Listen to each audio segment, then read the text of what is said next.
सबको सलाम, welcome to all, shalom. Exodus episode number 9। Pharaoh, Red Sea and Moses. इस दौरान मिस्र में अपने महल में बादशाह कुछ और ही सोच रहा था। मैंने इन इसराइली गुलामों को क्यों जाने दिया? वो इस हौलनाक आफत को बिल्कुल भूल गया जिसके बायस उसने उन्हें मुल्क से जल्दी जल्दी निकाला था। अब वो परेशान था। उनकी सख्त मेहनत के बगैर मैं अपनी इमारतें कैसे बनाऊंगा? मुझे उन सब को वापस लाना होगा। उसने अपने सिपाहियों को हुक्म दिया, घोड़े और रथ तैयार करो और इसराइलियों को ढूंढने के लिए फ़ौरन निकलो। थोड़ी देर में उन्होंने देख लिया कि इसराइलियों की बड़ी भीड़ अपने बच्चों, भेड़ बकरियों और दूसरे चुपाओं के साथ थके थके कदमों से आगे बढ़ रही थी। मिस्रियों ने सोचा कि हम बड़ी आसानी से उन्हें घेर कर वापस ला सकते हैं। इतने में इसराइली बहीरा कुलज़म के किनारे खैमे लगाने में मसरूफ़ हो गए। उनके आगे बहीरा कुलज़म का पानी था और बाकी तीन अतराफ दूर दूर तक बंजर और बेकशिश रेगिस्तान था। अचानक सारी गहमा गहमी रुक गई। हर तरफ से खौफनाक पुकारें बुलंद होने लगी। किसी ने देख लिया था कि दूर गर्दो गुबार के बादल उठ रहे हैं। निगहबानों ने पहचान लिया कि मिस्री जंगी हथियार और सवार हमारा पीछा कर रहे हैं। इसराइली खैमागाह में खौफ की ज़बरदस्त लहर दौड़ गई और एक अफरा तफरी का समा पैदा हो गया। सारे लोग मक्खियों की तरह मूसा के गिर्द जमा हो गए और फरियाद करने लगे कि तूने हमें मिस्र ही में क्यों ना रहने दिया, बल्कि इस ख़तरनाक और हौलनाक रेगिस्तान में ले आया कि मर खप जाएं। ये सब तुम्हारा कसूर है। मूसा कहने लगा, डरो मत, चुपचाप देखते रहो, खुदा हमें मिस्रियों से कैसा बचाता है। मगर मिस्री तो नज़दीक ही आते जा रहे थे। बचने का सिर्फ एक ही तरीका था कि सीधा आगे को मुड़ जाएं, लेकिन आगे तो बहीरा कुलज़म ठाठें मार रहा था। वो तो फंस कर रह गए।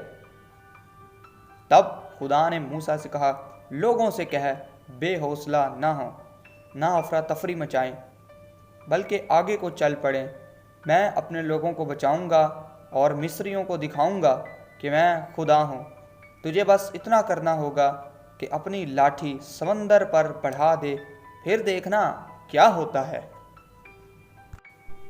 मूसा ने खुदा के हुक्म के मुताबिक किया। उसने अपनी लाठी समंदर पर बढ़ाई।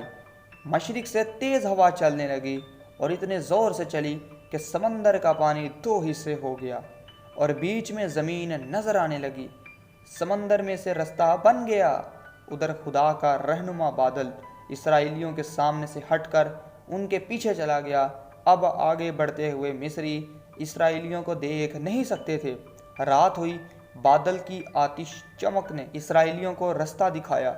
उन्होंने जल्दी जल्दी अपने बच्चों को साथ लिया और भेड़ बकरियों और चौपाइयों को हाँकते हुए कितार दर कितार समंदर के पार चले गए। उधर मिस्रियों के घोड़े और रथ भी आ पहुँचे। वो उन भागते हुए गुलामों का पीछा करते हुए अंधाधुंध समंदर के बीच में आ गए, लेकिन उनके रथों के पहिए कीचड़ में धंस गए। उनका चलना मुश्किल हो गया। घुड़सवार अपने घोड़ों को आगे निकालने के लिए जोर लगाते रहे, मगर सब बेसूद। इतने में सुबह होने लगी। इसराइलियों के आखिरी आदमी भी बाहिफाजत दूसरे किनारे पहुंच गए। खुदा ने मूसा को पुकारा और कहा कि अपनी लाठी फिर समंदर में बढ़ा। मूसा ने ऐसा ही किया। देखते ही देखते समंदर का पानी दोनों तरफ ठाठें मारता और बहने लगा और समंदर फिर अपनी असली हालत में आ गया। मिस्रियों के रथ और सवारों का सारा लश्कर गर्क हो गया। मूसा ने लोगों से कहा, तुम इन मिस्रियों को फिर कभी ना देखोगे। सारे इसराइली खुशी से ललकारने लगे क्योंकि खुदा ने उन्हें बचा लिया था। मूसा बुलंद आवाज़ से गाने लगा, मैं खुदावन की सना गाऊंगा क्योंकि वो जलाल के साथ फतहमंद हुआ। उसने घोड़े को सवार समेत समंदर में डाल दिया। खुदावंद मेरा ज़बरदस्त मुहाफिज है। اس نے مجھے نجات بخشی۔ موسیٰ کی بہن مریم نے بھی اپنا دف اٹھایا اور بجاتے ہوئے گانے لگی، خداوند کی حمد کرو کیونکہ وہ جلال کے ساتھ فتح مند ہوا ہے۔ اس نے گھوڑے کو اس کے سوار سمیت سمندر میں ڈال دیا ہے۔ اسرائیل کے دوسرے سارے لوگ بھی اس گیت میں شامل ہو گئے اور خوشی کرتے ہوئے خدا کی حمد و ستائش کرنے لگے جس نے انہیں مصریوں سے ہمیشہ کے لیے رہائی بخشی۔ آمین۔ Thank you so much for watching this video guys. اگر آپ کو یہ ویڈیو اچھی لگی ہو تو پلیز اس کو لائک کیجیے گا۔ میں آپ کو ملوں گا نئے ایپیسوڈ کے ساتھ، تب تک کے لیے اپنا خیال رکھیے۔ اسٹے بلیسڈ، بی سیف، آمین۔